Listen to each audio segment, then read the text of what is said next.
তুরস্ক গৌরব, ইতিহাস ও আত্মপরিচয়ের দেশ। তুরস্ক শুধু একটি দেশ নয়, এটি একটি ইতিহাস, একটি সংস্কৃতি এবং এক গর্বের নাম। তুরস্ক একমাত্র দেশ যা এশিয়া ও ইউরোপকে সংযুক্ত করেছে।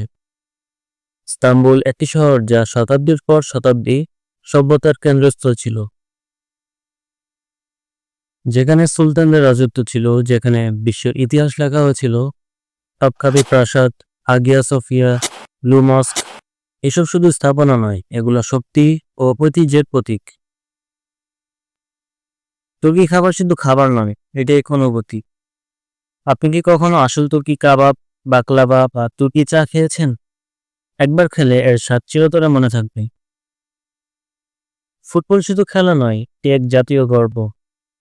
গ্যালাতাসারাই, ফেনেরবাখচে, বেসিকতাস, এর নামগুলো শুধু ক্লাব নয়, এগুলো এক একটি যুদ্ধক্ষেত্র। তুর্কি ফুটবল প্রেম বিশ্বজুড়ে বিখ্যাত। তুর্কিরা কিসে সেরা? অতিথায়নে ও ভালোবাসায়। তুর্কি জনগণের উষ্ণতা, বন্ধুত্ব ও আতিথেয়তা বিশ্বজুড়ে খ্যাতি অর্জন করেছে। আপনি যদি তুরস্কের গর্বিত সন্তান হন, তাহলে কমেন্টে জানান।